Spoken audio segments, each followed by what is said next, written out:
Got a lot of shit to say, so I'ma do this every day. I'll be writing things until I'm fucking buried in my grave. 6 feet deep under, but my body won't decay. Cause my messages are timeless, so they'll put them on display. Oh yeah, I rap with a certainty, I have a sense of urgency. A message for eternity, for everyone internally. I had some people burning me, but now they fucking learn to see I ain't the one to fuck with, now they looking nervously. And I don't really care what you think of me respectfully. You can kick rocks if you think you're fucking better, see. I will outwork you, turn you to an enemy. Hurt you so bad that you're gonna need some therapy.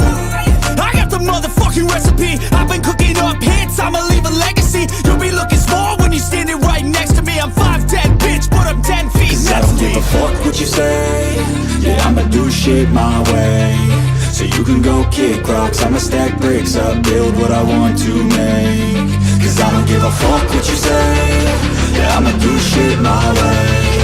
So you can go kick rocks, I'ma stack bricks up, build what I want to make. Yeah, I'ma do it my way.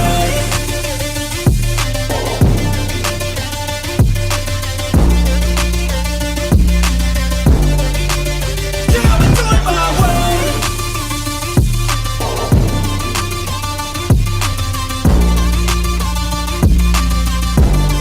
I shot my wife in the stomach with 38.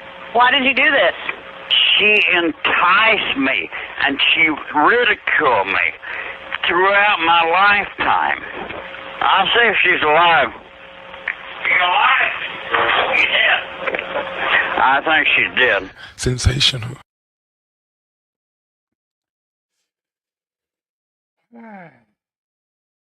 Good afternoon, good evening, good morning, wherever you are, whatever day it is. Nerdy, hello, hello, hello. Am I coming through okay?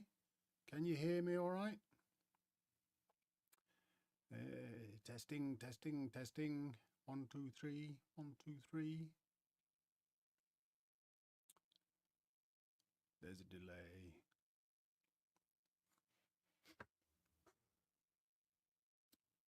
I don't know if I'm coming through all right, but this is going to be a tiny bit quiet, Let me just adjust my gain. Hopefully that's a bit better then. Maybe I can adjust my settings a little bit for my audio, put my mic volume up and put my gain back down. And hopefully that's coming through, is it? Don't know.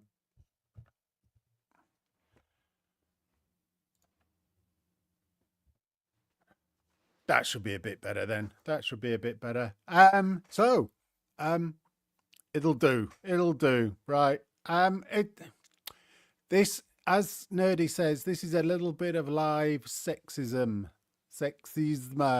But is it sexism? And who's the sexism by? I was causing trouble at work the other day, a couple of weeks ago. And I sent an email up to my bosses to tell them that there's something particularly wrong about their gender pay gap report. And this was the third time that I'd complained about the gender pay gap reports. I complained every year since they'd started doing them. And I'll go through that soon because it connects into what I'm going to show you here now. And this is the discrimination that must not be spoken. Men and masculinity. And now it's being spoken. So this is from MSN, and it is from the Telegraph, the Daily Telegraph. And I got an advert on here of what does a home lift cost. I'm pretty sure I'm not that old, and I don't live in a place that's got any stairs, so I don't need a lift. But it'll soon go off. This is called Young Men Drawn to Toxic Masculinity Because Schools Are Not Body Positive. Boy positive, body positive. I've been watching too much Better Bachelor. Schools are not boy positive. And we've been saying this for quite a while. We've been telling people society's fucked. There's a supremacy going on here, a feminist supremacy. So this was written by a bloke, Timothy Sigsworth, but he is reporting something that is an academic paper by the Higher Education Policy Institute here in the United Kingdom. Young men are being drawn to toxic masculinity because schools are not boy positive, a report has claimed. Research by the Higher Education Policy Institute, HEPI, has found men are being left behind in society because they underachieve at school. It estimated that about 500,000 men have missed out on higher education in the past decade. The report warns of the risk that these undereducated men, in quotes, will be driven towards political extremes if male underachievement in schools is not resolved. Now, the problem is the word political extremes here. Are they being drawn to reality? Are they being drawn to things that they perceive are normal, which other people will call political extremes? It comes as the Netflix series Adolescence receives critical acclaim for its plot, which centres on a boy aged 13 who is arrested for stabbing a teenage girl after being, quote, indoctrinated by misogynist influencers, which is a roundabout way of saying incels, really, because there are no misogynistic influences that I think they're relating to that I've listened to that have ever said, go hurt women. It just doesn't happen. What the fuck's that about? Mary Kernock Cook. Mary Cook, a female, a lady. Former chief executive of UCAS, the university applications body, wrote in the report's foreword that the rise of toxic masculinity should not be surprising, given male educational underachievement. They don't describe what toxic masculinity is, but they put it in quotes. We want girls to have role models to motivate them to achieve. Yet we seem to be intensely... Put your teeth back in. We seem to be intensely relaxed about so many boys growing up with few male teachers. Often in single-parent households where the single parent is usually a mum, not a dad.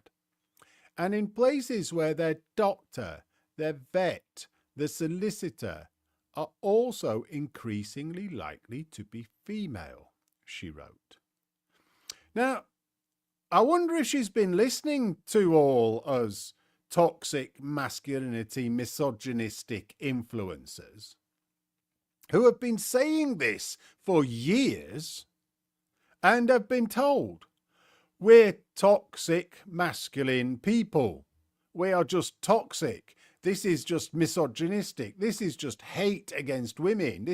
No, we see the reality and we say it. But no, they can't have that because it's a supremacy ideology that must claim that women and girls are victims. Yet in our old patriarchal society, women and girls were lauded. Which is why we have now got this current society where women and girls are still lauded, but they're also pushed. And everything in society is aimed at women and girls to make things better for them. Nerdy says the Telegraph does seem to be rather progressive, fighting against the matriarchy. Well, it's just a report. I mean, that it's quite impressive, really, isn't it? They're just reporting on this. So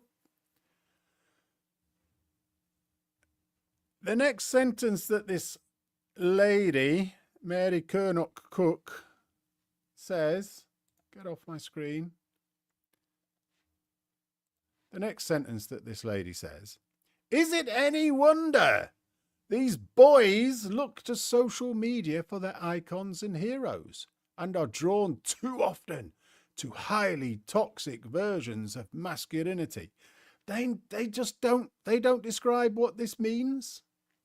But essentially, they're saying anything to do with being masculine is highly toxic.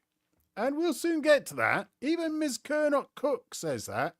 She cited research from the think tank Civitas, which indicated that 24% of parents believed boys at their child's school were made to feel ashamed of being male. We've been saying that as well. It has come out occasionally, not usually in the big mainstream media, but a quarter of parents believe boys at their child's school are made to feel ashamed of being a boy. The report said lower educational aspirations, a shortage of role models of the same sex, and bias among teachers contributed to boys achieving less at school than girls. Bias, discrimination, no role models, only having women in your life all the way through. You go single mother household, all of your single mother's friends are other women, probably single mums, all teaching them certain ways of life that are merely feminine ways of life. I would say feminist ways of life, but it's more feminine. It's more the way women think. There is a difference between men and women. I am going to say that. I'm quite happy saying that because it's important. If women are like men, why would a man want to be with another man? They don't. But boys are achieving less, not only at school, but at university, because they don't go to university. It's something like a 65-35% split now, whereas it was the other way around when it was the patriarchy.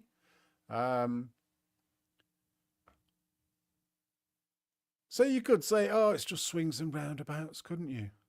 Oh, here we go. The influencer Andrew Tate, pictured with his brother Tristan, is a role model for some young boys. The interesting thing is, Andrew Tate does come out with some crap.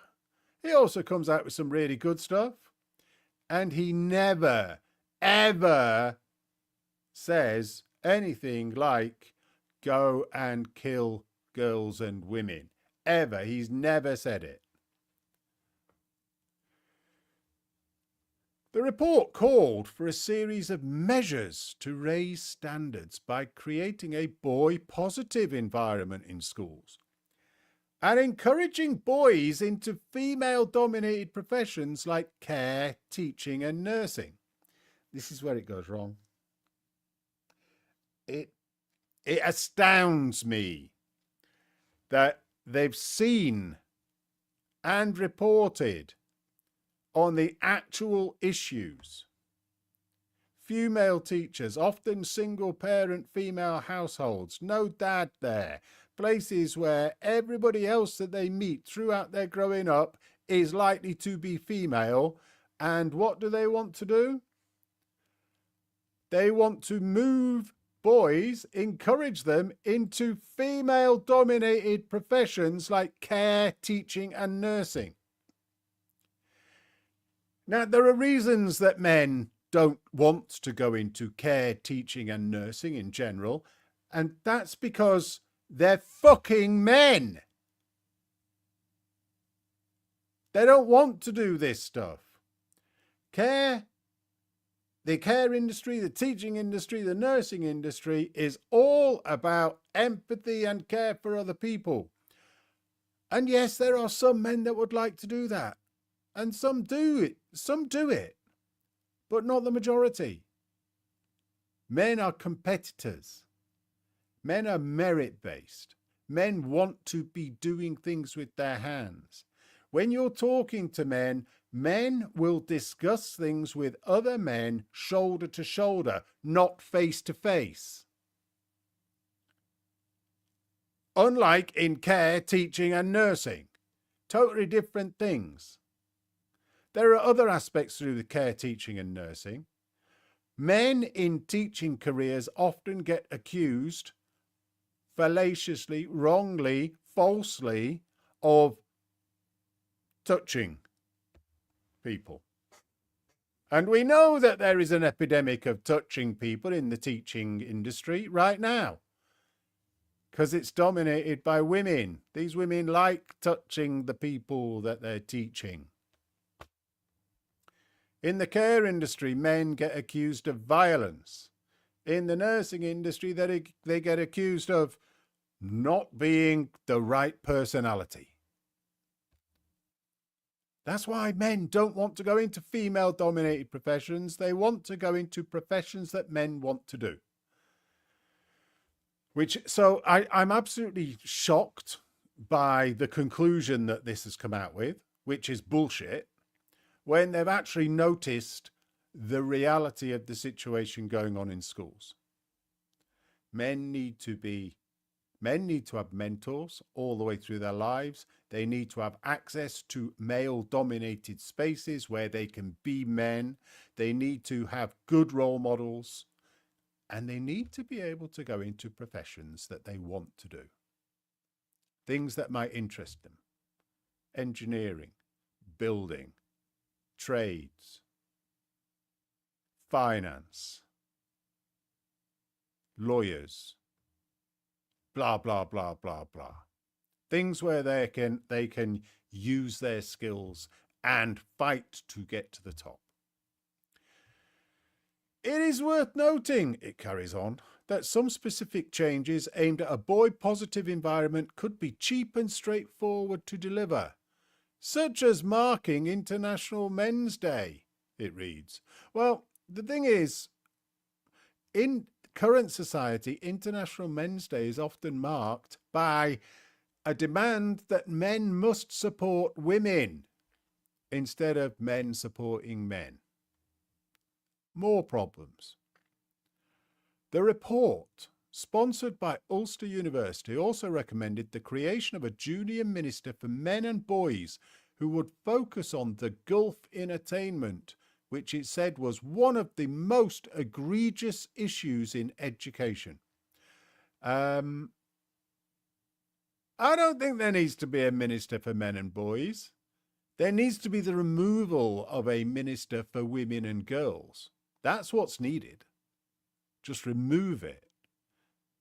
We have this thing called equality, and yet we have inequality by promoting one sex over the other, while that sex is actually much more advantaged, much more privileged, and much higher up nowadays in society than many of the other sex. Yet they still claim they're in the minority and they're still disadvantaged. Disadvantaged group. Another recommended measure was for university admissions departments to recognise men as a disadvantaged group.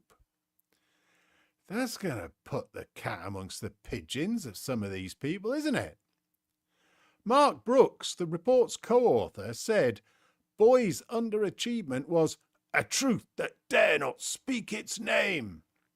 Each year, it can be clearly seen when the exam results and higher education participation rates are published, he said. Nationally, though, there's little discussion or accountability, let alone any action. Nick Hillman, the director of the HEPI and the report's co-author, added, education holds the key to unlocking more equal opportunities across our society. but boys and men currently fall behind girls and women at each stage of education, from infants to PhDs. The resolute focus that is generally put on educational differences by class and ethnicity is generally missing when it comes to the sex of learners. So that actually came out today. And what is interesting is I got a response today from my boss to an email that I had sent a couple of weeks ago. And the response is really interesting. But I'll go through the I need to stop the screen first. I'll go through my email and then the response that I got from the boss. And the thing was, I sent it to the big boss and her second in command, who was also a female, I have to say.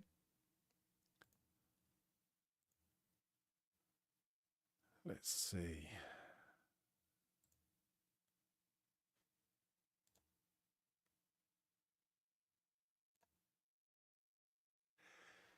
So this was my letter, and I sent it. There's a reason why I sent it as a request under the Equality Act 2010. And the reason for sending it under the Equality Act 2010 is that this is a complaint on the basis of the Equality Act, and therefore they cannot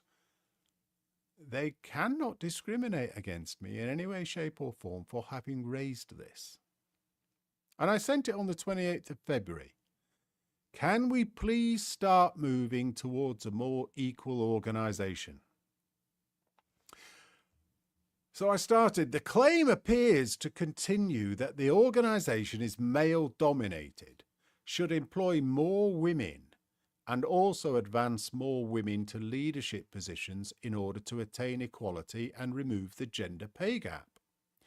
This is an old trope from the 1980s and before. We have spent 40 years correcting it. However, the data shows we have overcorrected, but we have not acknowledged the current imbalance, the impact that has on the organisation and how it thinks and behaves. Worse, we appear to be wedded to an ideological dogma that inequality and discrimination against women must still exist. And biased interpretation and analysis of the data leads to false conclusions. Both of the bosses that got this email, Green Soul, were female. And the one that I got a response from was female.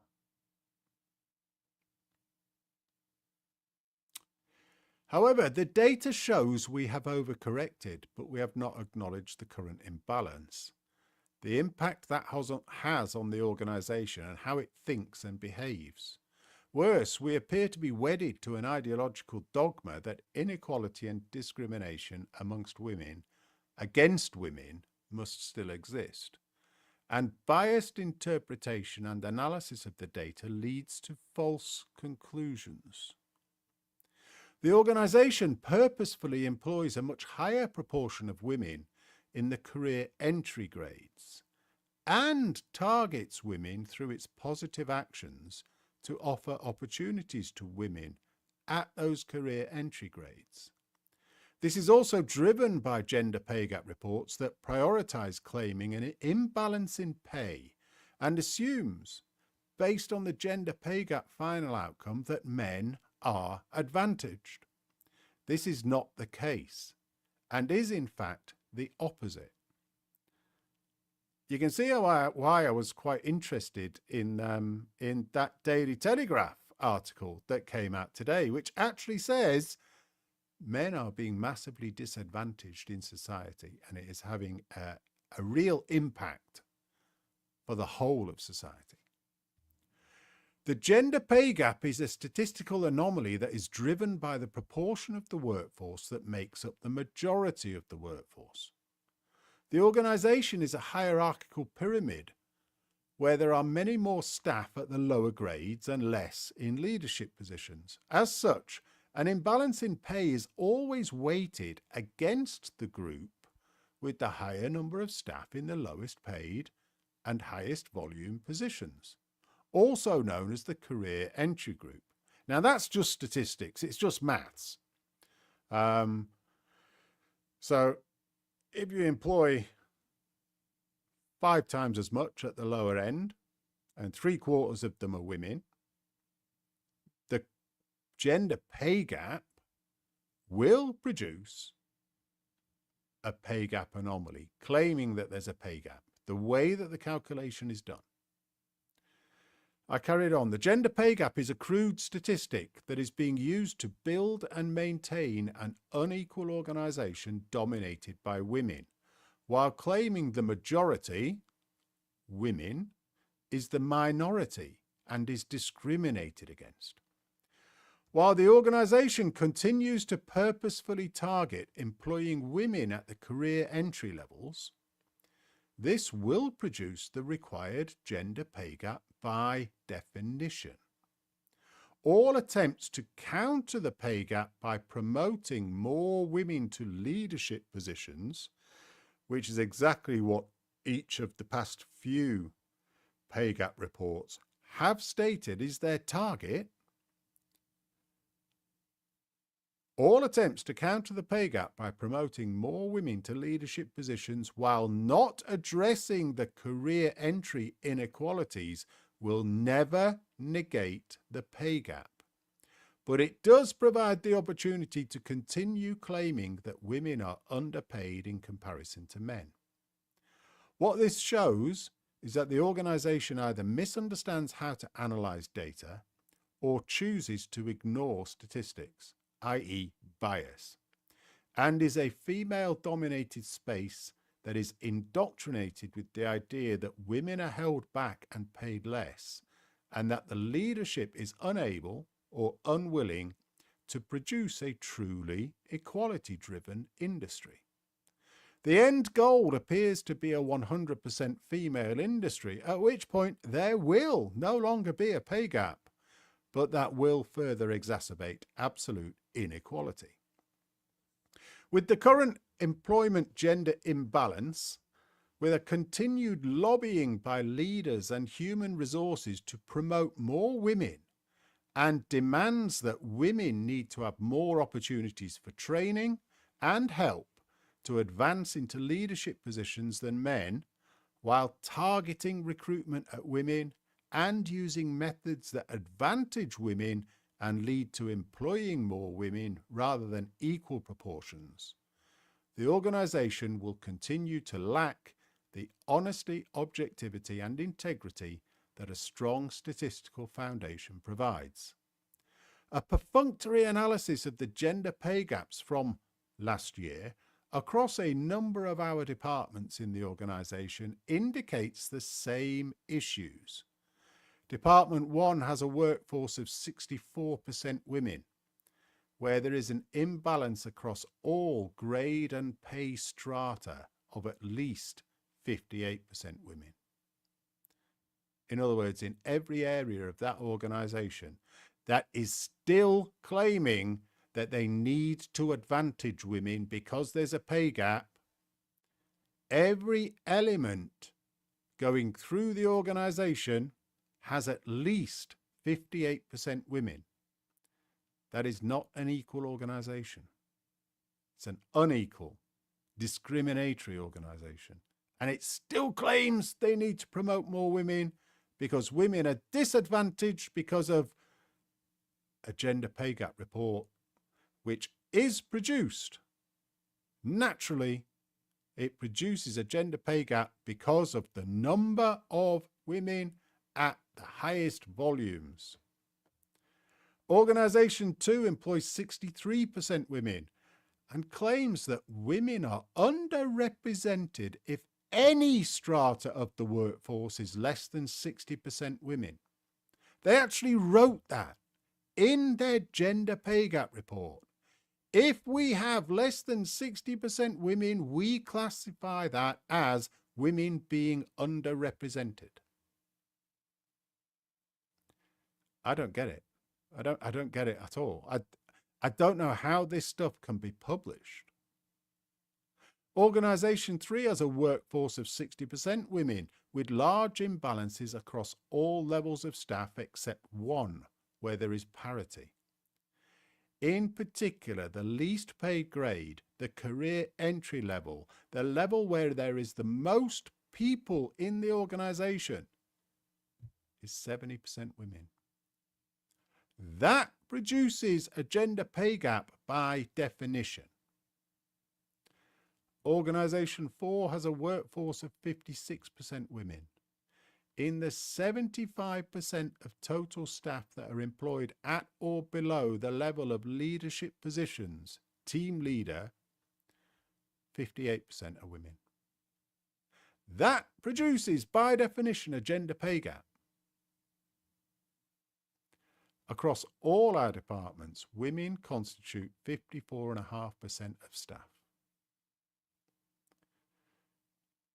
which is just inside the cutoff point of 55%. Anything 55% and above is classified as unequal. But in total, I've said all our departments, these are individual organisations, and when I say all of our departments, I'm talking about an industry, really. So the organisation has been very successful in converting its once male-dominated industry to one that, in many departments, is female-dominated, and puts policies in place that are solely female-focused, as opposed to being an equal employer or equal opportunity employer. Men are a minority in the organisation, underemployed in career entry roles and across the organisation as a whole. Women continue to be targeted for career entry advertisements and recruitment. This is shown in the gender pay gap reports about what they're doing to correct the gender pay gap. They automatically go out and put their adverts out via women's organisations to employ more women in the career entry roles.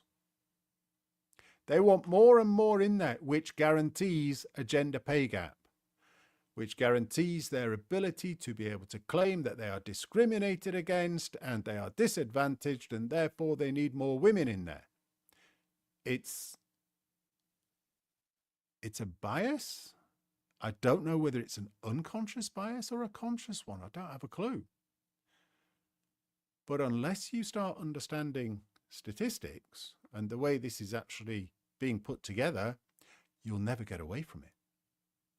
Because they will continue to do this. We've still got a gender pay gap. We need to do more and more and more. We need to get more women in, without realizing you've got a 60-40 organisation, which by definition is unequal in the other way. They don't understand that they need to employ much more parity across all of the levels, but particularly at the bottom. Women continue to be advantaged for career progression through women in groups. So you're not allowed a men's group in organisations anymore. You can't have a male group, but you can have a women's group. You can have lots of women's groups, and they're all over the place. Women in finance, women in tech, women in trade.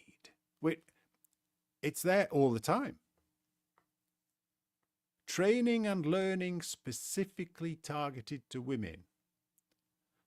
We even get adverts coming around that are sent out to everybody, which basically say, if you're a woman, you can come and do this training here because it's run by an organisation which is solely staffed by women and will give you a women-focused training in XYZ area. Training and learning specifically targeted to women. lobbying of women's issues to be at the forefront of human resources priorities.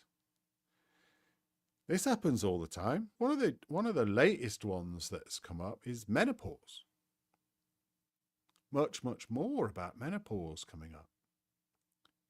Now, I don't have a problem with that. But there's not a lot about men's stuff, because women are really good at producing communities and producing lobby groups. Absolutely fucking brilliant at it. Men are shit at it. We're individuals a lot of the time. We don't join groups a lot of the time.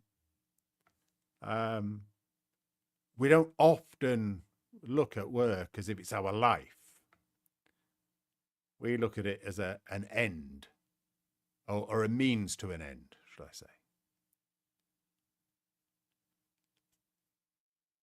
And men's groups that must focus on supporting women. Now, this is a particular thing within my industry. I don't know whether it is in other industries, but you can't have men's groups unless those men's groups are sort of allyship groups. We're allies, rather than we want to focus on men's issues.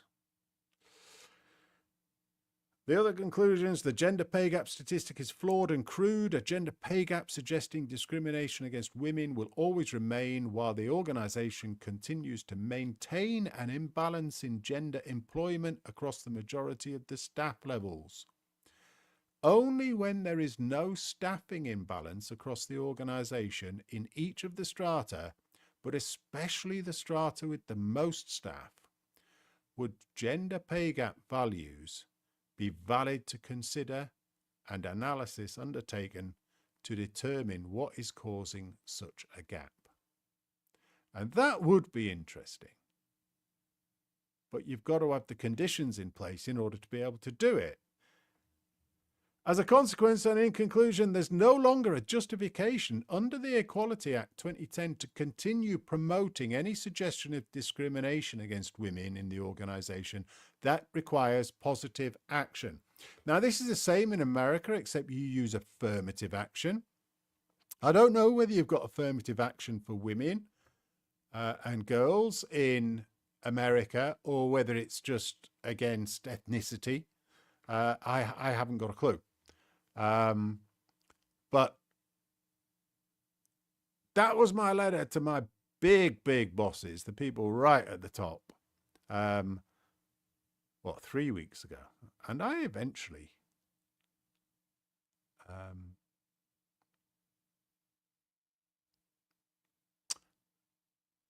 there is another paragraph. I eventually got an answer 3 weeks later. I'll just read this last paragraph.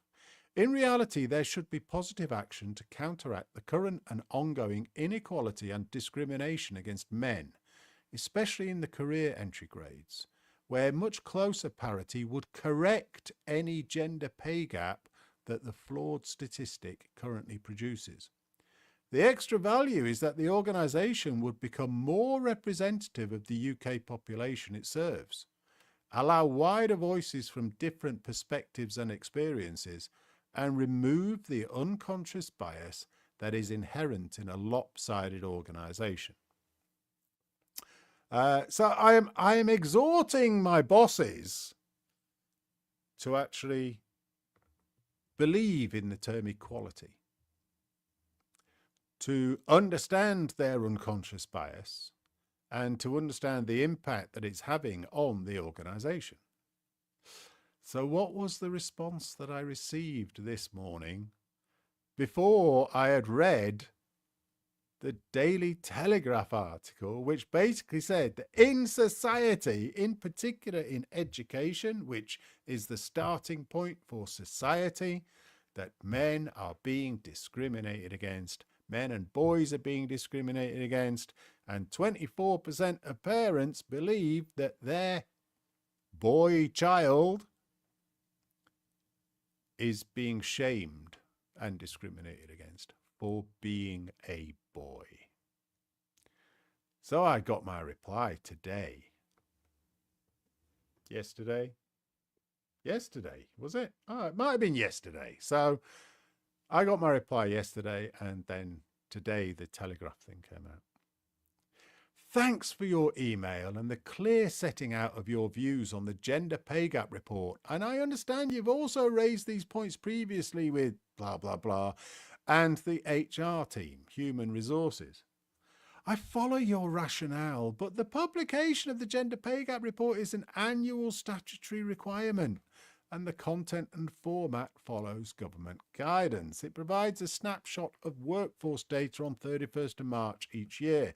That's absolutely right. It's true. And it was the gender pay gap reports that I used to come to my conclusions.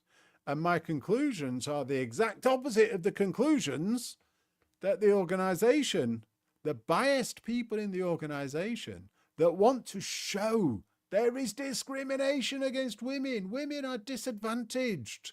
Women are the minority. Every single conclusion that they come out with in the gender pay gap report is absolutely false. Every single proposal that they come up with for correcting the gender pay gap report will never work, because the only way to get rid of the gender pay gap is to employ equal numbers of people across the stratas. And that's just on the basis of how the gender pay gap is calculated. And the fact that they can't see it, won't see it, is either conscious bias, and they want to maintain a supremacy where all of the leadership, all of the leadership that you see, all of the leadership that there is, the big boss and the vast majority of the second bosses, because it's pyramid, they're all women. And they've still got a gender pay gap. And they're scratching their heads. Oh, we need to employ more women. We need to promote more women. To get rid of the gender pay gap, we just need to move more women up the scale. But the gender pay gap does not get resolved by moving people up the scale, because as you move up the scale, there's a lot less people. It's the bit at the bottom that you need to resolve. I would like to assure you we are committed to ensuring ours is an inclusive organisation. It is. It's very inclusive. It includes everybody that's in it, which has a workforce representative of the UK population. It does not. It does not have a workforce representative of the UK population. It has a much higher number of women in it than in the UK population. It has a much higher number of ethnic population. That's probably not the right way of saying it, is it? What is the word of saying it? Because you're not allowed to say black and minority ethnic. You're not allowed to say black. You're not allowed to say Asian. You're not allowed. I'm going to ban using the word white. It's like, I don't know. But of the way that the UK population is actually split out in the actual statistics, we employ a lot more of the minority groups than the population. And we employ a lot more women. And I don't have a problem around what ethnicity people are, as long as they're British and have the right to actually be there. Then, it works. When I say British, they're sort of residents in Britain. They have the right to be here, and they want the best for the country. But it's not a workforce representative of the UK population at all. We are proud of our achievements in reducing the gender pay gap, and this year is the lowest mean gender pay gap we've reported since reporting began in 2017. You'll note that she has not in any way, shape or form addressed that I'm saying the whole statistic, the way that it is produced, is flawed. It produces a gender pay gap by definition. If you have unequal numbers of people across the largest volume if the largest volume of people in the lower grades were men, there would be a gender pay gap in favor of women. Therefore, men would be discriminated against. That's how bad this gender pay gap actually is. But in order to resolve it, you have to increase the number of men to at least parity in the biggest volumes. Otherwise, it'll always produce a gender pay gap that allows women to say they are discriminated against. We are committed to creating an inclusive organisation. She's already said that. We are committed at the beginning of the paragraph. So that's the second time she says that. And one where we eliminate the gender pay gap. Oh, good. Are you going to employ more men at the bottom of the organisation then? At the career entry roles? Because that's not what your plans say in the gender pay gap report. The report is considered by our gender board to improve equality, promote collaborative working, and remove barriers to progression. That's a lie. It doesn't improve equality. It's improving inequality. It's taking inequality more and more and more forward because of their plans. Their plans are less men will be employed. They are aiming to employ more and more and more women as their solution to resolving the gender pay gap. Promoting collaborative working. Collaborative working is what we do. Removing barriers to progression. There are none. There are none. You think you're good enough. Your boss thinks you're good enough. You can go forward to attempt to get the next position, but you will be in competition with others, which means if you're a bloke, you're unlikely to get it. I note that you have expressed concerns about HR developing policies for women. All of our policies are developed with consideration of our obligations under the Equality Act 2010. Rubbish. And equality duties, and in consultation with our trade unions, whose representatives are equally as passionate about equality, diversity and inclusion, DEI, as I am. What she's saying is, because the majority of people agree with what they are doing, therefore it is perfectly okay, and yet the majority of people who are in these parts of the organisation are all fucking women. Of course they're going to agree with it. It advantages women. We will continue our focus on developing policies that make the workplace more inclusive for everyone. Note, she didn't say she's going to develop policies that make the workplace more equal, just inclusive.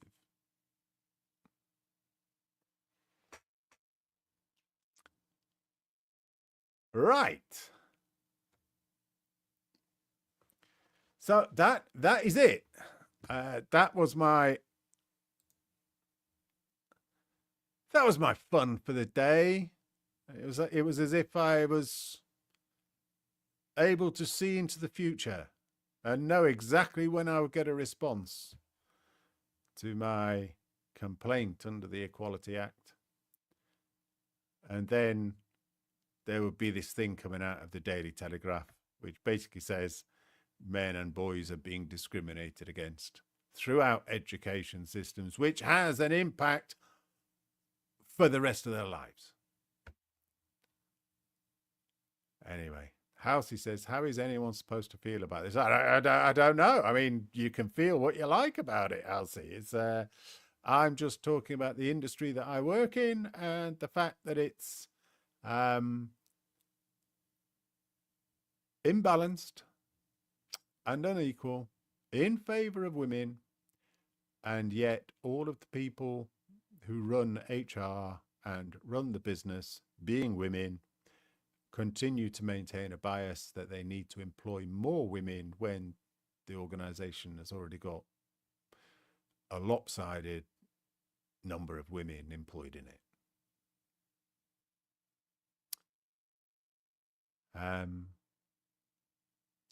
Halsey says, life wasn't fair. That's what I keep hearing. I'm not talking about life not being fair. I'm talking about organizations that claim that they are trying to meet equality, trying to be equal, yet they're not. They're supremacist elements within it that are maintaining an inequality in their favor while claiming that they are discriminated against. It's not about life's not fair, it's about hypocrisy. And if you can't see that, Halsey, well, what can I say? Being hypocritical and not being objective with the information that's in front of you is a problem to me, always has been. And it would be a problem the other way around if the place was full of men and they were claiming women get paid more than us, when it's actually not true. When people get paid exactly the same for the same grade or level that they're at, everyone gets paid exactly the same.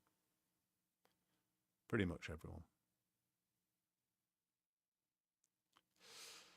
Nerdy, quote, thank you for your input. Taking everything into consideration, we've decided to ignore everything you said. It's exactly.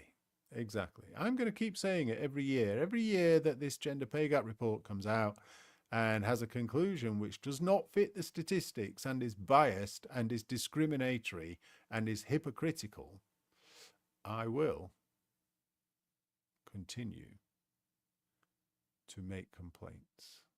And eventually I will go through to whoever it is that's supposed to enforce the Equality Act. But anyhow, that's it. I'm going to end the stream there. I'm going to take us out with this.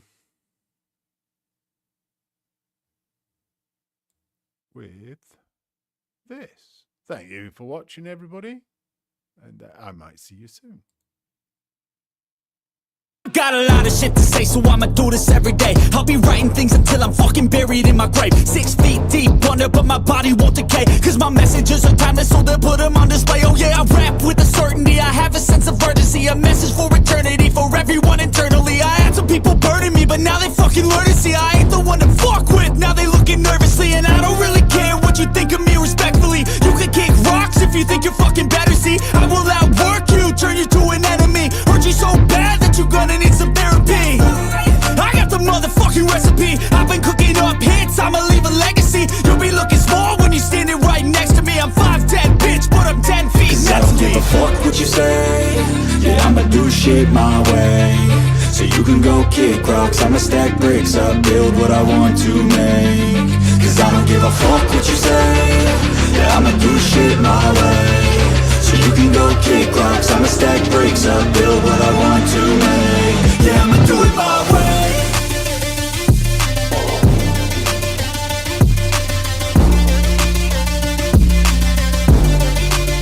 Yeah, I'ma do it my way.